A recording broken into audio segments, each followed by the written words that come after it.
Major U.S. labor union declines to endorse either Harris or Trump.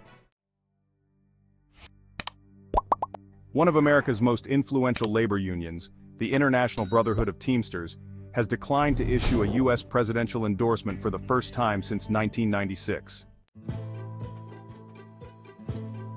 The union, which boasts some 1.3 million members across the U.S. and Canada, said it had received few commitments on top Teamsters issues from either Democratic nominee Kamala Harris or Republican nominee Donald Trump. It also claimed that polling of its rank-and-file members found no definitive support for either candidate, though two of its recent polls indicated lopsided support for Trump. The move is a major blow to the Harris campaign's efforts to win over working-class voters with less than 50 days before election night. An endorsement had the potential to mobilize thousands of Teamsters who live, work, and vote in the crucial battleground states of Pennsylvania, Michigan, and Wisconsin.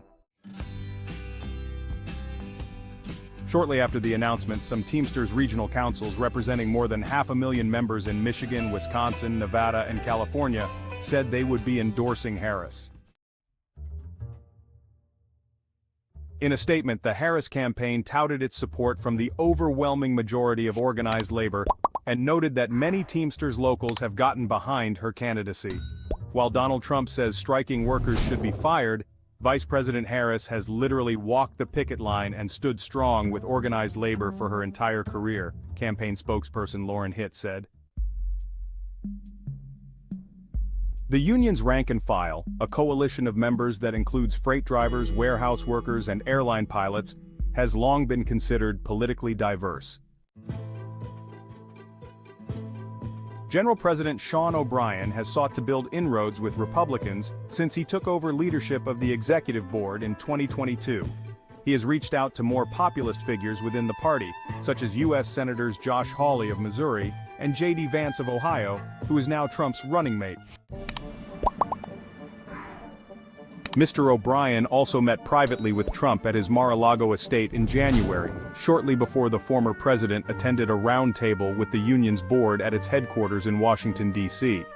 Following that meeting, Trump said he believed he had a good shot at receiving the union's endorsement. The board also met with President Joe Biden before he stepped aside as the Democratic nominee, as well as third-party candidates Robert F. Kennedy Jr. and Cornel West. But the union alarmed Democrats when it made its first financial contribution to their opponents in years, donating $45,000, the maximum allowed contribution, each to both the Democratic and Republican national conventions in February. Mr. O'Brien also became the first Teamsters boss ever to address the Republican National Convention.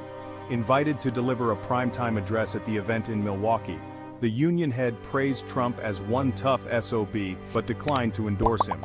He also later criticized Trump and top campaign surrogate and billionaire businessman Elon Musk over comments in which the two discussed firing workers who threatened to go on strike. After his decision to speak at the RNC, Mr. O'Brien did not receive an invitation from Democrats to address their party convention last month. The party instead invited rank-and-file members to represent the organization and to speak from the convention stage.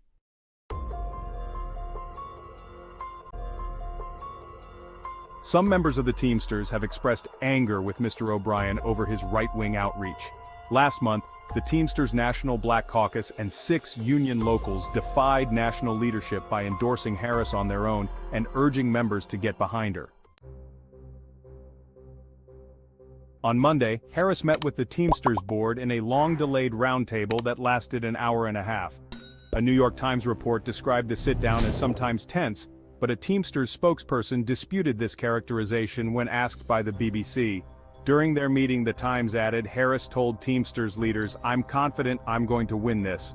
I want your endorsement, but if I don't get it, I will treat you exactly as if I had gotten your endorsement." Speaking to reporters after Harris had made her pitch, Mr. O'Brien noted that there wasn't a whole lot of difference between the answers she and her predecessor Biden had provided.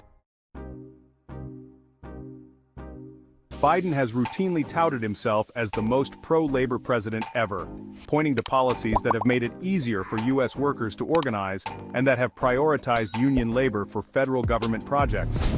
Last September, he made history as the first U.S. president to walk a picket line when he joined the United Auto Workers in Michigan in a strike against the big three U.S. auto companies, General Motors, Ford, and Stellantis.